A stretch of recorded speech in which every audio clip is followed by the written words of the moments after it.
আসসালামু আলাইকুম ভিউয়ার্স, আমরা আজকে এই লিউগং ZL50CN মডেলের এই গাড়িটি ফুল সার্ভিস করবো। 1000 ঘন্টায় যে সার্ভিসগুলো করতে হয়, চলুন let's go। ভিউয়ার্স, এখানে ইঞ্জিন সিস্টেমটি দেখতে পাচ্ছেন। এই হুইল লোডারটিতে কামিন্স ব্র্যান্ডের 6LT-AA 9.3 ইঞ্জিন ব্যবহার করা হয়েছে। তো প্রথমে আমরা ইঞ্জিন অয়েল ড্রেন করে নেব। দেখতে পাচ্ছেন এখানে ইঞ্জিন অয়েল ড্রেন হচ্ছে। এই ইঞ্জিন অয়েলের গ্রেড হচ্ছে 15W40 এবং এই ইঞ্জিনে 26 লিটার ইঞ্জিন অয়েল ব্যবহার করা হয় এবং আমরা একই সাথে ট্রান্সমিশন অয়েল ড্রেন করে দিব। আরেকটা লং খোলা বলতে একবার 40 লিটার তেল মিস করো কা তুমি। ঠিক আছে, দেখতে পাচ্ছেন এখানে ট্রান্সমিশন অয়েল ড্রেন করা হচ্ছে। আর ট্রান্সমিশন অয়েল হচ্ছে ইঞ্জিন অয়েলের মতোই 15W40 গ্রেডের এবং এটা কালার আপনি নতুন অয়েলের মতো লাগতেছে, কারণ ট্রান্সমিশন সিস্টেমের ভিতরে কোনো প্রজ্বলন বা দহন ঘটে না। এবং এখানে ফুল ফিল্টার এলিমেন্টগুলো দেখতে পাচ্ছেন, এগুলো এখন আমরা এক এক করে চেঞ্জ করব। তো প্রথমে আমরা ফুয়েল ওয়াটার সেপারেটর এবং পরে সেকেন্ডারি ফুয়েল ফিল্টার ওপেন করলাম। তো এখন আমরা ট্রান্সমিশন অয়েল ফিল্টারটি খুলে নিব। এখানে দেখতে পাচ্ছেন যে ট্রান্সমিশন অয়েল ফিল্টারটি খোলা হচ্ছে। প্রথমে আমরা সেকেন্ডারি ফুয়েল ফিল্টারটি লাগিয়ে নেব। এটা পুরোপুরি লাগাবো না, কারণ এখান থেকে আমাদের এয়ারলক কাটতে হবে। তো এরপরে আমরা ফুয়েল ওয়াটার সেপারেটর ফিল্টারটি ফিটিং করে নিব।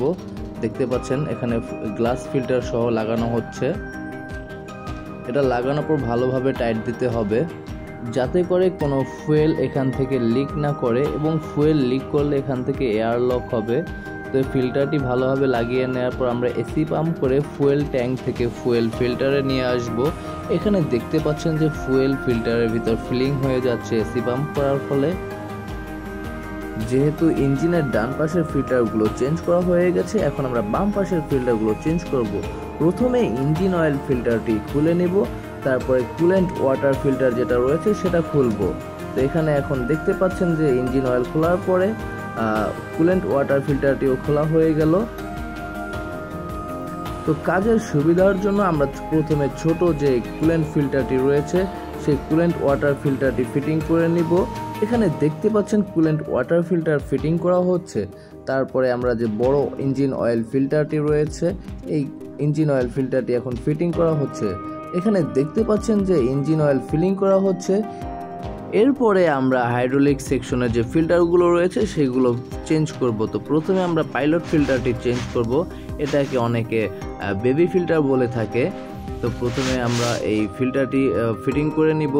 তারপরে আমরা যে হাইড্রোলিকের মেন যে রিটার্ন অয়েল ফিল্টার রয়েছে সেই রিটার্ন অয়েল ফিল্টারটি এক্সচেঞ্জ করব।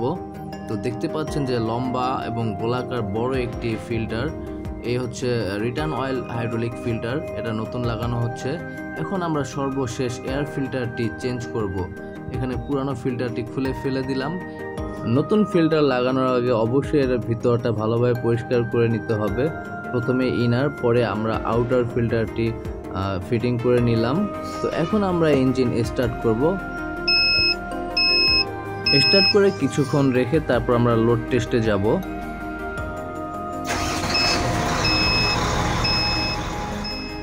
তো চলুন এখন আমরা লোড টেস্ট করি। তো দেখতে পাচ্ছেন যে বাকেটের ফুল ম্যাটেরিয়াল লোড করে হপারের ম্যাটেরিয়ালগুলো এখন দেওয়া হবে।